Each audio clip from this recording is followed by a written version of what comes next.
이 나타내셨느니라. 아멘. 네, 오늘도 하나님을 예배하기 위해서 귀한 발걸음하신 우리 사랑하는 모든 성도 여러분께, 또 오늘 처음 우리 교회 나오신 분들께 하나님의 예배하시는 은혜와 자비하심과 또 사랑이 풍성한 시간이 되기를 간절히 소망합니다. 우리 서로 이렇게 반갑게 인사할 텐데요. 2월 또 첫 주를 맞이해서 이렇게 두 번 걸쳐 인사하겠습니다. 처음은 온 마음으로 주님을 사랑합시다. 우리 옆 사람과 함께 이렇게 인사하겠습니다. 온 마음으로 주님을 사랑합시다. 네, 그리고 한 번 더 인사하겠습니다. 자신처럼 이웃을 사랑합시다. 한번 해볼까요? 자신처럼 이웃을 사랑합시다. 네, 온 마음으로 하나님 사랑하시고 우리 자신을 사랑하는 것처럼 또 서로를 사랑하는 그런 한 해가 되기를 바랍니다. 말로만 사랑하는 것이 아니라 전심을 다해서, 그리고 우리의 삶을 하나님 앞에 사랑하는데 열심을 다하시기를 바랍니다. 오늘 우리에게 주시는 하나님의 말씀입니다. 요한복음 말씀을 우리가 시작을 합니다. 창세기의 말씀을 보다가 또 매일 성경이 중간에 잠깐 멈춰서 요한복음 말씀을 시작하게 돼요. 바로 태초 모든 세상의 시작이라는 부분에서 이 창세기 말씀과 요한복음 말씀이 같은 흐름을 갖고 있기 때문에 우리가 또 요한복음 말씀을 보게 됩니다. 자, 이 아침에 여러분에게 한 가지 질문을 제가 하겠습니다. 여러분이 알고 믿고 계시는 예수님은 누구이십니까? 머릿속으로 한번 떠올려 보면 좋을 것 같아요. 나에게 있어서 예수님은 누구신가? 내가 아는 예수님은 누군가? 네, 생각하셨습니까? 네, 아침이라 생각이 잘 안 될 수도 있겠지만, 네, 예수님이 어떤 분일까?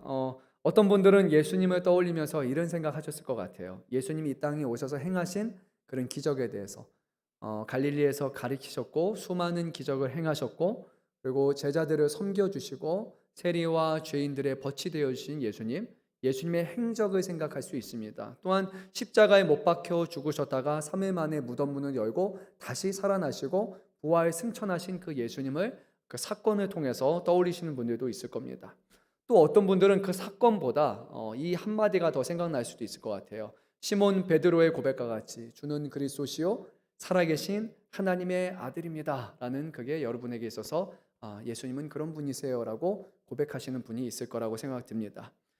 우리가 생각하는 그 대부분의 것들은 우리가 이 복음서 말씀이나 그리고 성경을 통해서 예수님에 관한 이야기들을 우리가 알고 있었고, 또 예수님에 관한 그런 기록들을 우리가 말씀의 증언을 통해서 접했기 때문에 우리에게 예수님은 이런 분이다라는 생각이 나름 우리에게 있을 거라고 생각이 듭니다. 근데 오늘 아침에 우리가 나누는 이 요한복음의 말씀은요, 다른 복음서하고는 전혀 다릅니다. 마태, 마가, 누가 이 세 개의 복음서를 공관복음이라고 말하고 있는데, 관점이 비슷하기 때문에, 바라보는 방향이 비슷하기 때문에 공관복음이라고 말해요. 어떤 관점이 있느냐? 마태, 마가, 누가복음은 성전을 향해 나갑니다. 예루살렘을 향해 나아가는 것, 거기 하나님의 성전이 있는 그곳이 절정을 맞게 되는 것이고, 그것이 결국 예수님의 죽으심과 부활일로 가게 되는 거예요. 근데 요한복음은 전혀 다릅니다. 왜냐하면 요한복음이 기록된 그때는 성전이 이미 무너져 없는 때이기 때문이에요. 이것은 AD 70년 이후에 예루살렘 함락 이후에 기록된 말씀이기 때문에 성전을 향해 갈 수가 없어요. 성전이 이제 무너졌기 때문이에요. 그래서 요한복음은요, 이 성전이 예루살렘의 성전이 아니라 바로 이 땅에 성육신하신 예수 그리스도가 이 세상의 성전이시고 그분이 교회라는 것을 전하는 그런 관점에서부터 시작이 됩니다. 그래서 다른 복음서하고는요 전혀 다릅니다. 또 한편으로 요한복음은요 어렵습니다. 오늘 우리가 나눈 말씀도 하나하나가 아주 심오한 말씀이고요, 그것을 우리의 지식으로 이것을 이해하고 납득하기에 아주 어려운 말씀이고요, 저도 한 주간 주여 주여를 얼마나 외쳤는지 모릅니다. 설교 본문을 다 썼다가 또 다시 바꿨다가 또 썼다가 새롭게 썼다가 몇 번을 고치면서, 근데 오늘 또 말씀을 보니까 이것도 충분하지 않은데 생각이 들어요. 너무 어렵게 썼다가 너무 쉽게 썼다가 또 다시 바꿨다가 어떻게 이 말씀을 전해야 좋을까라는 그런 고민을 하면서 한 주간을 보냈어요. 그래서 제 힘으로는 불가능한데 하나님께서 우리 성도 여러분들의 마음 가운데 지혜의 마음을 주시고 깨닫는 마음을 주셔가지고 말씀을 잘 깨닫고 받아들일 수 있도록 그거를 더 기도하면서 시간을 보냈던 것 같습니다. 요한복음에 관한 말씀은요, 그래서 다른 복음서 말씀과 전혀 다릅니다. 1장 1절에서 18절까지 오늘 본문을 요한복음의 서문이라고 하는데, 이 땅에 오셔서 사람들 가운데 거하셨던 육신을 입었던 그 예수님에 대해서 말하지 않고요, 예수님 당시에 사람들이 듣지 못하고 깨닫지 못하고 보지 못한 정말로 예수님이 어떤 분이신가, 그거에 대해서 말씀하고 있습니다. 기독교의 역사를 우리가 생각해 보면요, 예수님 오신 이후에 약 300년이라는 시간 동안, 대략 3세기 동안 예수 그리스도가 누구신가, 예수님의 본성, 예수님의 그리스도의 그 본성에 대한 논란이 끊이지 않았습니다. 참 어려웠기 때문이에요. 예수님이 메시아시고 하나님의 한 분밖에 없는 독생자 아들이시다라는 것은 성경을 통해서 알고 있어요. 그런데 문제는 뭐냐면요, 하나님이 아들이라는 게 과연 무슨 의미인가? 예수님은 하나님과의 관계 속에서 우리 사람처럼 태어난 아들인가? 아니면 하나님의 아들 되시는 예수님과 하나님이신 성부 하나님과 예수님은 어떤 차이가 있는지, 어떤 힘의 균형의 차이가 있는지, 동일한 분이신지, 이거에 대해서 참 어려웠어요. 그래서 많은 사람들이 고민하고 씨름을 했던 겁니다. 근데 본문의 말씀, 이 요한복음 1장 1절에서 18절까지의 말씀은요, 최소한 3세기 동안, 300여 년 동안 지속된 예수님의 본성, 예수님이 누구신가에 관한 그 교회의 성찰에 있어서 가장 중심적인 역할을 했습니다. 그래서 오늘 말씀은요, 쉬운 말씀은 아니에요. 우리가 이해하기 좀 어려운 말씀인데, 그 이유는 뭐냐면 하나님에 대해서, 예수님에 대해서 말씀하기 때문에 그래서 어렵습니다. 그분은 우리와 같은 사람이 아니라 신이시기 때문이에요. 그래서 우리의 이해와 우리 어떤 납득을 요구하는 것이 아니라 오늘 말씀은 우리에게 그렇다라고 선포할 뿐입니다. 그것을 우리는 듣고 믿으라고 말씀을 합니다. 그래서 오늘 우리가 이 아침에 나눌 말씀은요, 2000년 전에 이 땅에 오셔서 사람들이 보았던 예수님, 과거의 예수님이 아니라, 그 2000년 전의 예수님이 아니라 하나님의 아들이신 예수님이 어떤 분이신가, 과거에 국한되지 않는 그분의 실체가 무엇인가, 그분의 존재는 무엇인가, 영원하신 예수님은 과연 어떤 분이신가를 우리에게 말씀하고 있어요. 그래서 오늘 말씀을 통해서요, 우리가 어쩌면 제한된 지식과 제한된 어떤 시선으로 통해서 예수님을 요만큼만 우리가 생각했다면, 오늘 말씀을 통해서 예수님에 대해서 보다 폭넓은 이해를 가지고, 그리고 그 예수님이 위대하심과 다시 한번 깨닫고 그분이 우리를 사랑하시고 우리를 구원하셨다는 것이 무엇인지 하나님께서 이 말씀을 통해 우리의 머리와 또 우리의 가슴까지 어루만져 주셔서 그 예수님을 감사하고 그 예수님을 영접하고 믿고 살아가는 저와 여러분 되시기를 간절히 소망합니다. 자, 우리 1절 말씀을 한번 같이 읽어보겠습니다. 태초에 말씀이 계시니라. 이 말씀이 하나님과 함께 계셨으니 이 말씀은 곧 하나님이시라. 아멘. 태초에 말씀이 계시니라, 딱 말씀을 들을 때 여러분 떠오르는 그런 성경이 있을 겁니다. 어디가 떠올랐습니까, 여러분? 창세기가 떠오르죠. 그렇죠? 창세기 1장이 어떻게 됩니까? 태초에 하나님이 천지를 창조하셨느니라 라고 말씀을 합니다. 근데 오늘 말씀을 보니까요, 여기는 태초에 하나님이 아니라 태초에 말씀이 계신다라고 그렇게 얘기를 합니다. 실제로 이 말씀은 누구를 가리키냐라고 할 때 결론부터 말씀드리면 예수님을 가리키는 거예요. 그래서 예수님이 하나님이시다는 것을 전합니다. 그런데 우리가 알고 있는 창세기는 태초에 하나님이 천지를 창조하셨으니까 태초, 모든 것이 시작되는 그 시간에 대해서 말하고 있다면, 오늘 요한복음은요, 그 이전으로 가요. 모든 것이 시작되기 이전이에요. 왜냐하면 태초는 모든 것이 시작되는 시점이에요. 이렇게 여기가 시작이에요. 그런데 태초 시작이 있게 하신 분이 미리 계시는 거예요. 예수님은 모든 것의 시작 이전에 계셨다. 그리고 그분을 우리는 말씀이라고 부른다라고 시작을 합니다. 말씀이라는 표현은 전문적인 용어입니다. 헬라어에서는 이것을 로고스라고 부르는데 아마 들어보신 분이 좀 계실 겁니다. 1세기 당시에 이스라엘에게는요, 헬레니즘이라고 할 수 있는 헬라 철학과 그런 사상이 그들에게 만연하게 있었는데요, 이 헬라 철학에서는 말씀 또는 로고스를 뭐라고 얘기했냐면 모든 우주, 전 우주를 관통하는 보편적인 이성 원리라고 얘기를 했습니다. 또는 우주가 지금 망가지지 않고 우주가 깨지지 않고 그 형태로 이렇게 있어야 되잖아요. 그것을 질서 있게 유지하는 하나의 어떤 원리 또는 프린시플이라고 할 수 있겠죠. 그 원리가 바로 이 말씀인 로고스다라고 얘기를 합니다. 헬레니즘 철학이요. 또 유대인들, 유대인 신학에서는 이 말씀을 어떻게 봤냐면 하나님께서 이 세상을 창조하시는 도구다, 에이전트라고 합니다. 그리고 능동적인 실체, 그리고 하나님께서 세상을 구원하시고 계시하시는 하나의 방법, 수단이다라고 얘기를 했어요. 근데 우리 잘 아는 것처럼 하나님이 세상을 창조하실 때 뭐로 창조하셨습니까? 말씀으로 창조. 예, 여러분 역시 잘 알고 계세요. 그렇죠? 그리고 하나님께서 우리에게 자신을 계시하시죠. 뜻을 밝히신데 어떻게 밝히셨습니까? 말씀으로 밝히셨단 말이에요. 그래서 성경에서는 하나님 자신을 계시하거나 하나님의 창조를 이루는 그 수단, 하나님이 사용하시는 방법, 그것이 바로 말씀이다라고 그렇게 얘기를 합니다. 근데 오늘 요한복음은요, 거기가 아니에요. 조금 더 다릅니다. 이 말씀이신 예수님은 하나의 어떤 세상을, 우주를 지탱하고 있는 원리 정도가 아니라, 하나님이 사용하시는 수단 정도가 아니라 하나의 인격체로 그렇게 말씀하고 있어요. 힘이 아니라 하나의 살아계시는 존재라고 그렇게 말씀합니다. 여러분 아는 것처럼 마태복음을 보게 되면 예수님에 관한 족보가 있습니다. 마태복음에서는 어디부터 시작이 되냐면 아브라함에서부터 시작이 됩니다. 그리고 누가복음에서는 예수님의 족보를 아브라함이 아니라 어디까지 가는지 기억나십니까? 첫사람인 아담까지 거슬러 갑니다. 그래서 예수님이 사람이셨다라는 것을 강조합니다. 그런데 오늘 말씀에서는요, 예수님이 사람이시기 전에 예수님은 하나님이셨다. 모든 것이 지어지기 전부터 그 예수님은 영원 전부터 계셨던 분이시다라는 것을 우리에게 말씀해요. 그래서 태초 이전부터 계신 하나님이시 바로 예수님이다라고 합니다. 물론 우리는 영원이라는 시간을 이해할 수가 없습니다. 모든 것이 시작 전부터 있었다는 개념도 우리에게는 맞지 않아요. 그럼에도 불구하고 성경은 그렇다라고 우리에게 전합니다. 예수님은 우리와 같은 인간으로 육신의 몸으로 오셨지만 그 이전에 성부 하나님과 아버지 하나님과 동등하신 하나님, 곧 신적인 존재라고 오늘 성경은 말씀하는 거예요. 그래서 1절 하반절에 이렇게 말씀합니다. 이 말씀은 곧 뭐라고 합니까?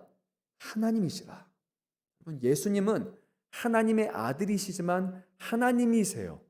하나님보다 낮은 존재가 아니라, 성부 하나님보다 조금 밑에 있는 분이 아니라 하나님과 동등하신 분이다 라고 말씀을 해요.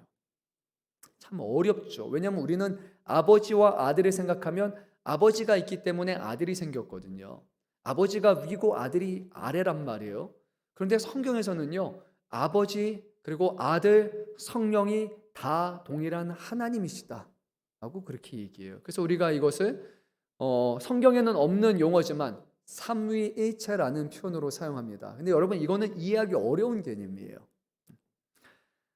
혹시 들어보셨는지 모르겠어요. 몰몬 혹시 들어보셨습니까? 이단 중에 몰몬이 있고요. 또 여호와의 증인 Jehovah's Witness가 있어요. 근데 여기서는요, 그들의 신학을 보게 되면 예수님께서 선지하셨다. 그러니까 예수님께서 어떤 시작보다 이전에 있었다라고 그렇게 동의는 하는데요. 우리와 좀 다른 신앙이 있어요. 그들은 예수님이 창조되었다라고 말합니다. 하나님 아버지께서 먼저 계셨고 하나님이 아들을 창조하셨고 창조된 아들이 이 세상의 시작 전에 계셨다라고 얘기를 해요. 그래서 예수님이 창조된 후에 세상의 창조에 참여했다라고 주장을 하죠. 그런데 오늘 말씀에서는 우리하고 전혀 다르게 말합니다. 1절 하반절 말씀에 이렇게 말해요. 이 말씀이 하나님과 함께 계셨으니 라고 말합니다. 이 말씀은 하나님이시고 그리고 이 말씀은 하나님과 함께 계셨다라고 해요. 창조된 피조물이 아니라 그는 하나님과 영원히 함께 계시는 존재라고 말합니다. 함께라는 말을 이렇게 우리 한국어로 말하면 하나일 것 같아요. 함께. 하지만 이 헬라어에서 보게 되면, 그리스에서 보게 되면요, 조금 다른 의미가 이 안에 있습니다. 함께라는 용어가 세 가지 정도 그리스어에서는 사용할 수 있는데, 그 중에 가장 그 관계에 있어서 친밀한 용어가 바로 여기서 사용되는 그런 함께예요. 헬라어로는 프로스라고 합니다. 프로스라고 하는데 원래는 프로스본이라고 하는 그런 단어에서 이렇게 나온 말입니다. 의미하는 것이 뭐냐면 얼굴을 마주하다라는 그런 의미예요. 우리가 함께하다고 하면 보통 옆에 두는 걸 생각을 하잖아요. 함께 간다, 손잡고 가잖아요. 그런데 여기서 말씀은 하나님과 얼굴을 대면하고 있다라는 의미로서의 함께예요. 얼굴을 대면한다는 것은 동등한 지위, 그리고 친밀한 관계, 그리고 인격적으로 구별된 두 존재가 얼굴을 마주하고 함께 있다라고 그렇게 증언하는 겁니다. 혹시 들어보셨는지 모르겠습니다. 이 요한복음은 아무래도 신학적인 부분이 많이 나오는데요. 양태론이라는 것을 혹시 들어보셨는지 모르겠어요. 뭐 전문적인 용어는 몰라도 이런 비슷한 표현은 한번 여러분 들어보셨을 겁니다. 하나님이요, 오늘 성부 하나님, 아버지 하나님인데 갑자기 딱 가면을 하나 딱 쓰세요. 이 땅에 내려오실 때는 가면 쓰고 성자 예수님이 되셨다가, 그리고 어느 순간에는 성령 하나님이 되셔가지고 한 분이 가면을 바꾸면서 계속 바꿔가는 거예요. 근데 실제로는 하나님은 한 분이에요. 그런데 세 분인 것처럼 척한다. 그것을 가면을 쓴다. 이거를 양태론이라고 말하는데, 우리가 오늘 보는 이 말씀은 그렇지 않아요. 가면 쓴 분이 서로가 서로를 얼굴 보며 대면할 수 없거든요. 그래서 여기서는 하나님이 계시고 하나님의 아들이신 예수님이 같이 영원히 대면하여 계신다라고 우리에게 분명하게 전하는 거예요. 이것을 전하는 것, 그리고 앞서 말씀드린 것처럼 하나님과 예수님에 대해서 잘못된 가르침을 전할 때 우리는 이것을 이단이라고 그렇게 부릅니다. 조금 신학적으로 다른 부분에서 좀 다를 수는 있어요. 우리가 교단마다 차이가 있잖아요. 저희처럼 장로 좀 보수적인 데가 있고, 뭐 복음주의 다른 데는 오순절처럼 조금 더 개방적인 데가 있을 겁니다. 근데 거기서 서로를 이단이라고까지 얘기하진 않아요. 근데 어떻게 하면 이단이 되는가라고 말할 때 하나님과 예수님과 성령에 대해서, 특히나 잘못된 신학을 전할 때 우리는 아주 강하게 그것을 이단이라고 그렇게 정하게 돼요. 자, 우리 한번 3절 말씀도 한번 읽어보도록 하겠습니다. 만물이 그로 말미암아 지은 바 되었으니 지은 것이 하나도 그가 없이는 된 것이 없느니라. 아멘. 그래서 오늘 말씀을 보니까 하나님께서 이 세상을 창조하실 때 누구를 통해서 창조하셨다고 얘기하는 거예요? 말씀이신 누구예요? 예수님이에요. 여러분 알고 계셨습니까? 좀 우리의 생각하고 다를 수도 있을 것 같아요. 왜냐하면 우리는 일반적으로 이 땅에 오신, 육신을 입고 오신 예수님에게 익숙하기 때문이에요. 여기서 기적을 행하시고 능력을 행하시고 죽은 자를 살리시는 인간의 모습인 예수님에 대해서는 그렇지만, 그 예수님이 세상을 창조하셨다고 그거는 하나님 아버지가 아니야 라고 생각할 수 있지만요, 성경은 아니라고 해요.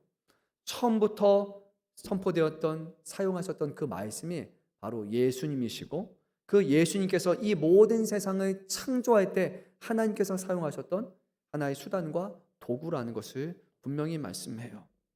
그래서 뭐 이 부분이 저는 말씀 볼 때마다 늘 생각이 들어요. 하나님이 우리 인간과 접촉할 때 구약에서부터 하나님은 예수님을 통해서 우리와 접촉하셨구나라는 생각을 저는 창세기부터 말씀을 들어서 쭉 볼 때마다 느끼게 됩니다. 하나님이 오신다, 하나님이 사람을 보내신다, 하나님이 거하신다라고 하는 그 모든 과정 가운데는요, 하나님이 예수님을 통해서 이 일을 이루신다라고 저는 그렇게 생각해요. 그래서 오늘 본문에서 우리가 아주 중요한 것을 봅니다. 조금 정리해 보면 오늘은 뭔가 좀 강의하는 내용처럼 느껴질 수 있어요. 하나님의 아들은요, 이 땅에 오시기 전부터 이미 존재하시는 분이었고, 심지어 이 세상 천하 만물이 지어지기 전부터 존재하시는, 선재하시는 하나님이셨고, 그 예수님은 하나님과 영원부터 영원히 대면하시는, 동등하시는 분이시고, 그리고 하나님의 창조와 구원 계시에 있어서 아주 능동적으로 적극적으로 참여하신 분이 바로 예수님이시다라고 오늘 성경은 우리에게 말씀합니다. 근데 오늘 말씀은 여기에서 머물지는 않습니다. 정말 더 중요한 것이 있습니다. 그러면 예수님이 그러신 분이라는 거, 세상의 창조에 관여하신 분이라는 거, 하나님과 동등하신 분이라는 거, 그것이 과연 우리에게 어떤 의미가 있느냐, 이게 어쩌면 우리에게 더 중요한 부분인 것 같아요. 그래서 오늘 4절 말씀은 그것을 우리에게 전하고 있어요. 우리 4절 말씀 한번 읽어보겠습니다. 그 안에 생명이 있었으니 이 생명은 사람들의 빛이라. 아멘. 이 말씀은요, 예수님은 말씀, 로고스일 뿐만이 아니라 예수님은 사람들의 빛이시며, 그리고 예수님은 사람들의 생명이라고 말씀하는 거예요. 예수님이 생명이시다. 여러분, 이것이 생소하지 않을 겁니다. 왜냐하면 예수님이 직접 이렇게 말씀하셨어요. 내가 곧 길이요, 그 다음에 뭡니까? 진리요, 그 다음에 뭐죠? 생명이니 라고 우리 예수님 말씀하셨거든요. 예수님이 생명이라는 것은요, 예수님을 떠나서는 이 세상에 우리가 보기에는 생명체라고 불릴 수 있는 어떤 것도 그것이 존재하는 이유, 그것이 생명을 가질 수 있는 이유가 바로 생명의 근원 되시는 예수님을 통해서 그 생명을 공급받기 때문이고요. 그리고 그 예수님을 떠나서는 어떤 것도 생명을 누리며 살아갈 수 없고요. 그래서 우리에게 영생을 주시는 것도 생명의 근원 되시는, 생명의 실체가 되시는 예수님을 통해서 우리가 생명을 얻을 수 있다는 거예요. 예수님은요, 죽은 자를 살리셔서 영원히 살게 하시는 뿐만이 아니라 지금도 이 세상의 모든 생명의 공급자가 되시고 그 근원이 되신다고 오늘 성경은 우리에게 말씀하고 있어요. 근데 예수는 우리의 생명의 근원이실 뿐만이 아니라 오늘 말씀을 보면 빛, 참빛이라고 얘기합니다. 예수님이 빛이시다, 참빛이다라는 것은 이 세상의 모든 빛의 근원이 바로 예수님께 있다라는 말씀과 같은 거예요. 여러분 지금 보면은 이렇게 조명이 반짝반짝 보이잖아요, 그렇죠? 빛이 많이 보입니다. 뿐만 아니라 오늘 아침에 해돋이 보신 분들은 뭐 해가 뜨는 거 보면은 아 그래 해가 떴구나. 밤에 별들이 보이고요, 모든 등불이 보이고요. 여기 현존하는 모든 빛이라고 불릴 수 있는 그 모든 것은 다 창조된 빛이에요. 만들어진 빛이에요. 근데 예수님은 만들어진 빛이 아니에요. 예수님은 처음부터 존재하시는 빛이기 때문에 모든 빛이라는 것은 바로 예수님으로부터 나온 것이 오늘 전하고 있는 거예요. 예수님은 모든 인류의 빛이 되시고, 그리고 빛은 어두운 것을 밝힌다라는 의미를 생각해 볼 때 사람들이 갖고 있는 모든 지성과 양심이라는 부분에 있어서 거기에 밝혀주시는 것도 결국 예수님을 통해서만 어두운 것, 가려진 것이 드러날 수 있는 빛이 된다는 거예요.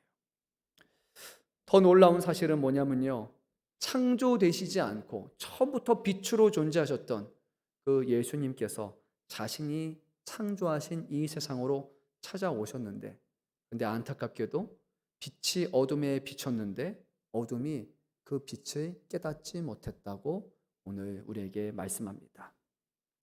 예수님께서 말씀하셨고요, 예수님께서 생명을 공급해 주셨고, 예수님께서 계속해서 비춰 주셨고, 그래서 지금 존재하고 있는 이 세상인데 그 예수님이 실제로 이 땅에 오셨는데도 불구하고 그 예수님을 창조주요, 우리의 생명의 주인으로 받아들이지 않았다는 거예요. 여러분 이게 맞습니까? 틀립니까? 성경을 통해서 예수님이 이 땅에 오셨을 때 사람들이 예수님을 처음부터 영접했습니까? 아니면 영접하지 않았습니까?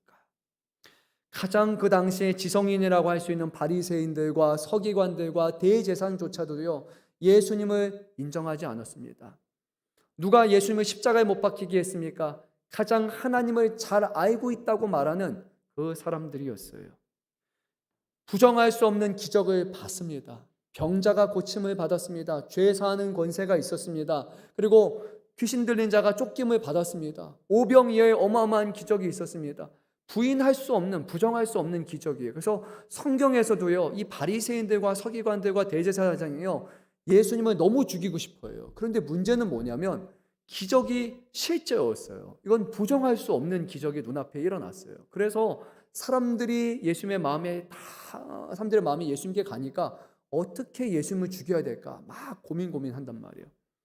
기적을 보았음에도, 예수님의 능력을 보았음에도 불구하고 이 사람들은 빛으로 생명으로 오신 예수님을 거절하게 되는데, 제일 먼저 예수님을 알아봤던 존재가 여러분 누군지 혹시 아십니까? 네, 역설적으로도 귀신들이었죠. 귀신들이 예수님을 보면서 우리가 당신을 압니다. 왜 우리를 괴롭게 합니까? 당신이 하나님의 아들이십니다라고 고백했던 것은 사람이 아니라 바로 귀신들이었습니다. 사람들이 빛으로 오신 예수님을 거절한 이유가 과연 무엇일까 생각했을 때 빛이, 참빛이 올 때 참빛 가까이 가게 되면 결국 드러나게 됩니다. 진정한 빛이 아니고 어둠이라는 것이 드러나게 됩니다. 바리새인들과 같은 사람들은 가장 의로운 사람인 것처럼, 가장 거룩한 사람인 것처럼, 하나님의 뜻을 아는 사람인 것처럼, 하나님 앞에 살아가는 신령한 사람인 것처럼 자기 자신이 빛과 비슷한 거룩한 존재인 것처럼 얘기했지만 진짜 실체인 예수 그리스도가 오시고 그분 곁에 가게 되면 자신의 무지함과 자신의 죄와 자리의 어리석음과 자신의 교만과 자신의 오만이 다 드러나고 능력 없음과 알지 못함이 드러내기 때문에 그 곁으로 가고 싶어 하지 않았어요. 스스로를 의롭다고 여기는 사람일수록, 스스로를 잘하고 있다고 여기는 사람일수록, 내가 거룩하고 내가 믿음이 좋고 신앙이 좋고 내가 열심으로 살아가고 내가 정말로 잘하고 있다고 여기는 사람일수록 예수님께 다가가기가 어려운 거예요. 자기의 실체가 드러나기 때문입니다. 그런데 그 가운데 빛 가운데 가는 사람들이 있었어요. 자기 자신이 의인이 아니라 죄인이라고 여기는 사람들, 세리와 죄인들과 자신의 몸을 파는 사람들, 부족한 사람들, 예수님이 부르셨을 때 엎드리면서 내가 죄인인데 어떻게 당신의 제자가 될 수 있냐고 그렇게 말했던 사람들이 결국 예수님 앞에 갈 수 있었습니다. 여러분, 오늘날에도 저는 비슷하다고 생각이 듭니다. 내가 잘하고 있다, 내가 거룩하다, 내가 정말 의롭게 살아가고 있다, 죄 범하지 않고 있고 나는 법을 잘 지키며 살아가고 있다고 하는 사람들이 예수님 앞에 나오기가 더 어렵습니다. 예수님 앞에 죄를 고백하는 것이 어렵습니다. 난 이 정도면 잘하고 있는데, 이 정도면 나는 정말로 사회에 필요한 사람으로 살아가고 있는데 내가 죄인이라고, 내가 이런 사람이라고 고백을 하기가 어려워요. 잘하고 있다는 사람이 어려운 거예요. 오히려 죄가 많은 곳에 은혜가 많다고 사도 바울이 고백한 것처럼 내가 하나님 앞에 죄인이고 내가 너무 부족한 사람이라고 말하는 사람들은요, 빛 앞에 나오는 것이 어렵지 않습니다. 나는 내가 어둠이고 부족하다는 것을 알기 때문이에요. 오늘 이 자리에 오신 분들 중에 다 의로워서 예수님 믿은 거 아닌 겁니다. 예수님 말씀하신 것처럼 건강한 사람들에게야 의사가 쓸데없다, 주님 말씀하셨어요. 병든 사람에게야 의사가 필요한 것처럼 인자가 온 것은 의로운 사람 구원하기 위해서가 아니라 죄인, 연약한 사람들을 위해서 오셨다고 우리 주님 말씀하셨어요. 내가 하나님 앞에 부족하다라고 고백하는 그 자리가 그분을 인정하고 그분을 받아들여지는 자리가 되는 겁니다. 그래서 오늘 우리 한번 두 절 말씀 읽어보도록 하겠습니다. 12절, 13절 말씀 한번 읽어보도록 하겠습니다. 영접하는 자, 곧 그 이름을 믿는 자들에게는 하나님의 자녀가 되는 권세를 주셨으니 이는 혈통으로나 육정으로나 사람의 뜻으로 나지 아니하고 오직 하나님께로부터 난 자들이라. 아멘. 10절, 11절에서는 이렇게 말했어요. 자기 땅에 오매 자기 백성이 영접하지 않았더니 예수님 받아들이지 않았어요. 하지만 그 가운데 예수님을 영접하는 사람들이 있었습니다. 내가 죄인이라고 고백하는 사람들, 예수님을 쫓았던 제자들, 그 사람들을 가리키는 거예요. 근데 놀랍게도 내가 부족하다라고 고백하고 내가 죄인이라고 고백했더니 하나님께서는 예수님을 통해서 은혜를 베푸셔서 이 사람들이 하나님의 자녀가 되는 권세를 주셨다라고 그렇게 말씀을 합니다. 하나님의 자녀가 된다라는 것이 무엇일까? 이것은 하나님으로부터 새로운 생명을 얻고 태어난다라는 의미가 있어요. 그래서 우리가 이것을 신학적으로는 거듭남이라고 얘기를 합니다. 거듭남에 대해서는 여러분 기억나실 겁니다. 니고데모와의 대화를 통해서 거듭나는 게 뭡니까? 엄마 뱃속에 다시 들어가서 거기서 다시 태어나는 것이 거듭나는 겁니까? 라고 할 때 예수님의 말씀은 그것이 아니라 하늘로부터 태어나는 것, 하나님의 자녀로 태어나는 것이 바로 거듭나는 것이라고 말씀했고요. 바로 예수를 믿는다라는 것, 예수를 영접한다라는 것은 우리가 죄의 문제가 해결되고 죄가 없는 사람으로 그치는 것이 아니라 더 놀랍게도 하나님의 자녀가 되는 것이야말로 바로 우리의 신앙이 궁극적인 목적이라는 것을 분명히 말씀하고 있어요. 기독교의 핵심은요, 더 나은 사람이 되라가 아닙니다. 더 경건하고 더 거룩한 사람이 되라는 게 아니에요. 더 의로운 사람, 더 똑똑한 사람, 더 잘 섬기는 사람이 되라가 아니에요. 기독교의 핵심은 하나님의 자녀가 되라예요. 하나님의 자녀가 되라는 거예요.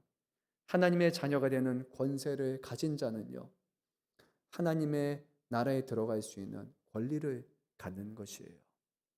그 권세와 권리가 없다면 하나님의 나라는 닫혀 있는 거예요. 아무리 하나님 불러도, 아무리 문을 열어달라고 우리가 두들겨도 들어갈 수 없는 거예요.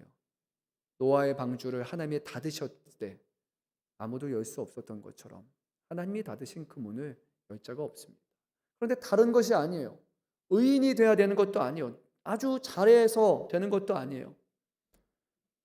앞서 말씀드린 것처럼 예수님이 참빛이시고 예수님이 창조주이시고 우리의 생명의 근원 되시고 우리가 그분 안에 있을 때만 진정으로 생명을 얻을 수 있는 존재라는 것을 깨닫고 그분을 우리의 마음속에 모시고 그분을 믿고 살아가는 자에게는 너는 내 아들이고 내 딸이라고 주님이 우리를 받아주신다는 거예요. 다른 조건을 우리에게 요구하지 않습니다. 예수님을 믿고 예수님을 영접하는 거예요. 공로 아닙니다. 자격증도 필요하지 않습니다. 종교적인 열심을 요구하지 않습니다. 이 어떤 것으로도 사람의 수고와 열심으로는 결코 하나님 나라에 들어갈 수 없어요. 우리 어렸을 때 불렀던 찬양 기억나지 않습니까? 돈으로도 못 가요. 하나님 나라. 그렇죠? 심지어 어여뻐도 못 가요. 그렇죠? 어떻게 갈 수 있다고 말합니까? 거듭나면 가는 나라, 하나님 나라. 믿음으로 가는 나라, 하나님 나라. 어렸을 때 많이 들어보셨을 겁니다. 거듭나는 거예요. 하나님의 자녀로 다시 태어났기 때문에. 그리고 믿음으로 가는 것이 바로 하나님 나라예요. 하나님은 그것을 우리에게 한 가지 조건으로만 내어드린 거예요. 하나님 앞에 우리가 고백해야 되는 거예요. 주님, 제 인생 스스로 제가 책임질 수 없습니다. 잘 살았다고 생각하고 이 정도면 충분했다고 생각했는데 어느 순간 보니까 내 힘으로 한 것이 아니고 내 능력이 아니고 나 혼자 할 수 없다는 것을 깨닫고 주님이 내 인생의 구주가 되어주시고 나의 인도자가 되어주시고 내 삶의 참빛이 되어주시고 내 안에 진정한 생명이 되어주시고 하나님의 자녀로 다시 태어나게 해달라고 주님 앞에 겸손히 고백하며 엎드리는 자 안에 주님이 찾아오셔서 우리의 모든 죄와 죄책으로부터 씻어주시고 자유케 하시고 우리를 용서하시고 우리를 품에 안겨주시고 내가 내 자녀라고 이제 하나님의 자녀로 태어났다고 거듭나게 되었다고 우리의 마음 가운데 말할 수 없는 확신을 주신다는 겁니다. 사랑하는 성도 여러분, 혹시라도 이 자리에 나오신 분 중에 아직 예수를 우리의 주요 구세주요 영원한 창조주요 생명으로 받아들이지 못하신 자가 있다면 이것이 저와 여러분의 인생에 있어서 가장 중요한 문제라는 것을 기억하시면서 하나님 앞에 믿음을 달라고 주님을 믿을 수 있도록 도와달라고 주님을 영접해서 하나님의 자녀가 되는 권세를 누리게 해달라고 여러분 반드시 기도하시기 바랍니다. 여러분의 인생의 어떤 것보다 가장 긴급하고 가장 중요한 문제가 바로 이것입니다. 14절 말씀 우리 읽도록 하겠습니다. 말씀이 육신이 되어 우리 가운데 거하심에 우리가 그의 영광을 보니 아버지의 독생자의 영광이요 은혜가 진리가 충만하더라. 아멘. 오늘 말씀이 어쩌면 오늘 전체 말씀의 핵심인 것 같아요. 말씀이 뭐가 되셨다고 말합니까? 육신이 되셨다라고 말해요. 예수님은 육신으로 창조되신 분이 아니라 예수님이 창조되지 아니하시고 영원부터 계셨는데 육신이 되어 주신 거예요. 육신을 취하신 겁니다. 예수님은 우리와 같은 사람이 아니세요. 하나님이세요.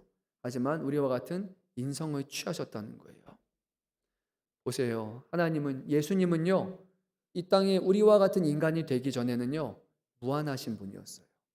그런데 무한하신 분이 어떻게 되셨냐면요, 유한한 존재가 되었어요. 예수님은 이 땅에 오시기 전에 영원하신 분이었어요. 영원하신 분이 우리의 시간에 맞춰져서 이제는 생명이 제한이 되고 죽을 수 있는 자가 되었어요. 예수님은 이 땅에 오시기 전에는요, 보이지 않는 영이셨어요. 그런데 이 땅에 오셔서는 보이게 되셨어요. 예수님은 초자연적인 분이셨어요. 시간과 공간, 그 어떤 것도 예수님한테는 의미가 없어요. 예수님은 그 모든 것을 창조하신 분이기 때문이에요. 자기가 거기에 구속될 필요가 없는 분이세요. 그런데요, 초자연적인 그분께서요, 우리가 살아가는 자연의 영역으로 찾아오셨어요.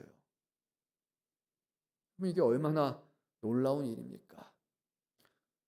그럴 필요가 없으신 분이 영원하신 존재가 왜 한낱 우리와 같이 먹을 것을 걱정해야 되고 먹지 않으면 배고프고 잠을 자지 않으면 피곤하고 울고 웃고 우리와 같은 감정과 기분이 상함과 염려를 경험하면서 살아가야 됩니까? 그럼 이것을 우리가 어떻게 이해하고 받아들일 수 있습니까? 도대체 왜 예수님이 이렇게까지 하셨습니까? 왜 그렇게 하셨어요? 이 말씀을 본다면 그런 질문을 할 수밖에 없어요. 전혀 그럴 이유가 없기 때문이에요. 전혀 그럴 이유가 없기 때문이에요. 근데 예수님은 우리를 위해서 자기 자신을 사람의 모습으로 낮추셨다고 말씀합니다. 하지만 그렇다고 해서 예수님이 완전한 사람만이 되셨냐는 아니에요. 예수님은 사람이시지만 동시에 그의 능력과 권세는 하나님이세요. 그래서 좀 이해할 수 없는 것을 우리는 이렇게 말할 수 있을 것 같아요. 한 사람으로서의 인간의 형태 안에 전혀 감소되지 않은 그런 하나님의 신성을 가지신 분. 그래서 완전한 하나님이시면서 또한 완전한 사람이신 이 두 가지가 공존하시는 존재가 바로 예수님이시라고 말씀합니다. 14절 말씀을 보게 되면 말씀이 육신 예수님이 누구 가운데 거하셨습니까? 우리 가운데 거하셨다고 말해요. 그리고 예수님을 통해서 보여주시는 그 영광은 하나님의 아버지의 아들의 영광이다라고 오늘 말씀합니다. 이 거하셨다라는 단어를요, 여러분들이 그리스어로 본다면, 헬라어로 본다면 심장이 덜컥하게 될 겁니다. 왜냐하면 거하셨다라는 의미는 그냥 같이 여기 머무다라는 의미가 아니에요. 구약의 언어를 비례자면 이런 표현이에요. 장막을 치셨다라는 표현이에요. 떠오르는 장면이 있을 거예요. 하나님이 이스라엘 백성을 위해서 준비하신 성막이에요. 이스라엘을 임재하시고 하나님을 예배하시는 처소로 삼으신 그 장막인데 예수님이 바로 그 성막처럼 우리 안에 거하셨다라는 말씀입니다. 예수님이 사람들 가운데 거하신 것, 여호와 하나님의 임재, 우리는 이것을 임마누엘이라고 그렇게 부르기도 합니다. 하지만 구약하고는 다릅니다. 구약 시대에 천막과 성막을 바라볼 때는 두려움으로 바라보고 하나님을 사모함으로 가지만 거기에는 하나님의 실체를 볼 수는 없었어요. 그분을 만질 수도 없었고 그분과 교통할 수도 없었어요. 여전히 하나님으로만 존재하시는 분이었기 때문이에요. 하지만 이 땅에 오신 예수님은요, 우리에게 더 친밀한 분으로 다가오셨습니다. 멀리서 다가갈 수 없는 님이 아니라 그 하나님은요, 그 예수님은 사람들을 찾아다니셨어요. 사람들을 만나주셨어요. 병자들의 병을 만져주셨어요. 그들을 위해서 급기야 울기까지 하셨어요. 그리고 구원해 주시는 하나님으로 이 땅에 장막을 펴셔서 모든 사람들 가운데 거하시는 분이 바로 하나님의 아들이신 예수님이라고 우리에게 말합니다. 이 요한복음의 말씀을 우리가 제대로 본다면 한 절 한 절을 곱씹어 보게 된다면요, 이 말씀 앞에 전율을 흐를 것이고 이 말씀 앞에 충격이 올 수밖에 없어요. 도대체 하나님, 도대체 왜 이렇게 하십니까? 왜 이렇게까지 하셨습니까? 라는 질문이 매 절마다 끊이지 않아야 될 거예요. 일전에도 말씀드린 적이 있지만 저의 개인적인 간증을 좀 짤막하게 말씀드릴게요. 저는 목회자의 가정에서 태어났습니다.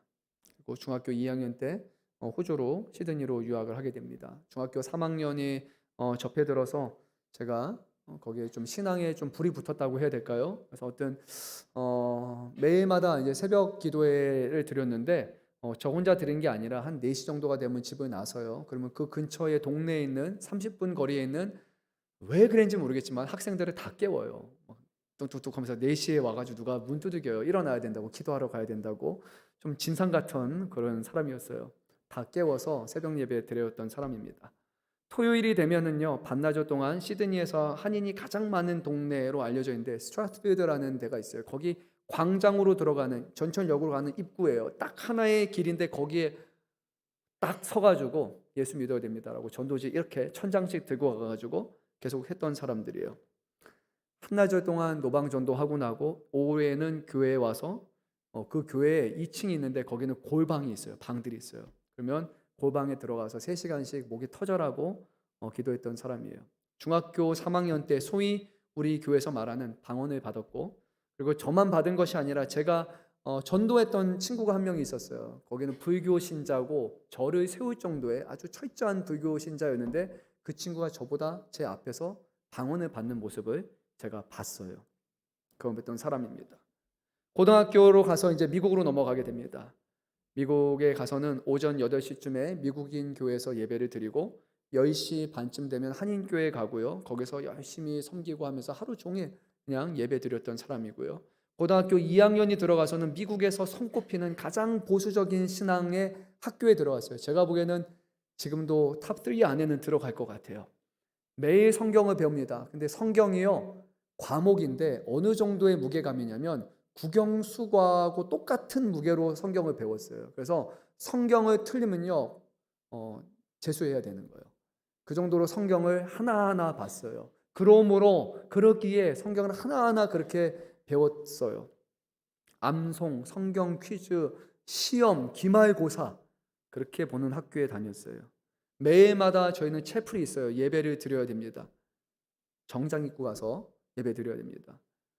고2였어요. 그리고 매일 저녁에 모여서 기도회를 가졌는데 저희 방이 3개가 뭉쳐서 같이 기도회를 하는데 신학생 그리고 신대원생 박사 받는 사람들 다 그런 사람들하고 기도회를 가졌어요. 주일에는 아침부터 저녁까지 3번 예배, 마지막 저녁까지 하루 종일 예배를 드렸습니다. 이 정도면 아주 열심히 했잖아요.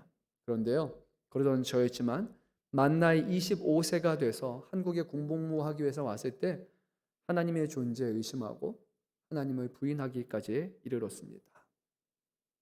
이 정도로 열심히 했는데 은사라고 할 수 있는 방언도 받고 많은 체험과 경험도 했던 사람인데요. 그때 가서 지금 되돌아보면은 이런 생각이 들어요. 내 믿음이 아니었고 하나님이 믿음의 자리에 믿음의 사람들을 통해서 나를 붙들어 주셨기 때문에 내가 그렇게 신앙생활을 할 수 있었구나라고 생각이 듭니다. 한국에 와서는 하나님을 더욱더 알고 싶어가지고 제가 어마어마한 소명을 받고 신대원에 들어간 것이 아니에요. 신대원에 들어갈 때까지만 해도요, 머릿속에는 성경에 대한 지식이 가득했지만 제 심장은 차갑지도 않고 뜨겁지도 않은 상태로서 소명에 대한, 부르심에 대한 확신 없이 저는 신학교에 들어가게 됩니다. 그런데 그곳에서 하나님께서는 저희 룸메이트 한 사람을 통해서 제 신앙의 상태를 아주 신랄하게 드러내셨어요. 그 한마디 말 앞에서 저는 무시했고 부정했고 저항했고 이내 속으로 화를 내기까지 했어요. 그러고 나서 저의 시선을 하나님께서는 이 요한복음 말씀으로 두셨어요. 사람들이 저에게 물어봐요. 어떤 말씀부터 봐야 돼요? 저는요, 제 개인적인 경험에서는 요한복음이라고 말씀드려요. 제일 어렵지만 저는 이 말씀을 통해서 하나님의 음성을 정말로 들었거든요. 한 장 한 장 넘길 때마다 이 앞에 있는 오늘 서문의 말씀을 한 절 볼 때마다 하나님의 음성이 정말로 들렸어요. 제 심장을 내리치는 음성으로 들렸어요. 예수님이 이런 분이시구나. 나를 위해서 죽으신 분이 이런 분이셨구나. 내가 받은 은혜가 이거였구나. 이것이 한 절 한 절이 저에게 들리면서 저의 마음을 두들겼어요. 그래서 요한복음 이게 우연이라고 생각했지 모르겠지만 한 장을 볼 때 제 눈에는 막 눈물 콧물이 다 쏟아졌어요. 한 장 간신히 읽었어요. 다음날 2장은 딱 보는 순간 거기서부터 음성 들려요. 쏟아내기 시작을 해요. 3장, 4장 매 장을 볼 때마다 이해할 수 없는 것과 하나님의 음성과 하나님이 베푸신 은혜가 저희가 너무나 가득해서 저는 이렇게 비교하는 게 솔직히 말도 안 되지만 조금 비슷하게 성경 인물과 연결해 보자면 사도 바울이 예수님을 부인하다가 그의 눈이 가려졌다가 눈꺼풀이 벗어진 것 같이 오만하고 교만하고 자기의 신앙으로 살아가던 제가 살아 계시고 지금도 나의 구주가 되시는 예수님을 저는 이 요한복음의 말씀을 통해서 듣고 만났어요. 그래서 저희 인생이 교만하던 삶에서 하나님의 살아계시고 하나님의 역사하심을 누구보다 확신할 수 있는 사람으로 제가 변화되게 되었어요. 사랑하는 성도 여러분, 이 말씀은요, 단순히 우리에게 신앙적인 지식을 주는 말씀이 아니에요. 하나님은 이 말씀을 통해서 우리에게 자신의 음성을 들려주세요. 이 말씀을 통해서 하나님이 어떤 분이신지, 우리가 믿고 따라야 될 예수님이 어떤 분이신지를 아주 분명하게 말씀해 주세요. 그리고 그 앞에 깨어지게 하여 주시고 하나님의 은혜로 살아가는 기쁨이 무엇인지를 분명하게 보여주십니다. 신앙의 열심으로 하는 것이 아닙니다. 주님이 우리를 만나 주실 때, 주님이 우리의 머리부터 발끝까지 모든 것을 해체해 주시고 그 모든 것을 새롭게 만들어 주시는 그 과정을 통해서 이제 내가 사는 것이 아니요 내 안에 예수가 사시는 것이다 라는 그런 고백을 주님이 하게 하십니다. 사랑하는 성도 여러분, 저는 여러분들이 이 말씀을 붙들고 씨름했으면 좋겠어요. 주님의 음성을 듣고 싶다고, 살아계시는 주님을 만나고 싶다고, 하나님이 얼마나 위대하신 분이 내 머리로는 지식으로는 절대 이해할 수 없겠지만 하나님은 너무 크신 분이기 때문에 하지만 그 분을 느낄 수 있도록 도와달라고, 그분을 조금이나마 경험할 수 있도록 도와달라고 하나님 앞에 매달렸으면 좋겠어요. 그 누가 아니라고 해도 나는 내가 보았고 내가 느꼈고 내가 경험했고 내가 확신한다라는 그런 고백을 하는 진정한 산신앙으로 살아가시는 저와 여러분이 되었으면 좋겠습니다.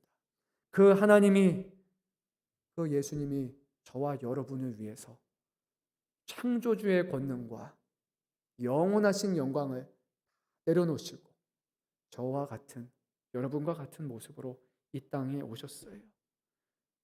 우리와 같은 죄인을, 우리와 같은 무지한 사람들을 얼마나 사랑하고 아끼시는지 우리에게 가르쳐 주시기 위해서, 우리를 얼마나 애타게 찾고 계시는지 우리에게 가르쳐 주시기 위해서 이곳에 오셨습니다. 그렇게 오신 분이라면 그분을 구할 때, 그분을 찾을 때, 두드릴 때 그분이 왜 우리를 만나 주시지 않겠습니까? 주님은 우리를 품에 안으시고 우리를 만나 주실 준비를 날마다 하고 계십니다. 우리가 주님을 구해야 됩니다. 주님을 찾으시기 바랍니다. 말씀을 붙들고 엎드려서 기도하시기 바랍니다. 하나님을, 예수님을 만나게 해달라고요. 올 한 해 동안 우리 안에 주님께서 마음문을 열어주시고 주님을 영접하고 주님을 믿고 하나님의 자녀로 다시 태어나는 거듭남의 은혜를 우리 모두에게 주시고 우리를 통해서, 먼저 구원받은 우리를 통해서 지금도 하나님 알지 못한 이들에게 예수 그리스도가 우리의 구세주 되심을 전할 수 있는, 우리를 통해서 잃어버린 양들을 주님 앞에 인도할 수 있는 그 놀라고 복된 일에 저와 여러분들을 사용하여 주시기를 간절히 소망합니다. 우리 찬양 한 곡 부르고 기도하는 시간 갖겠습니다.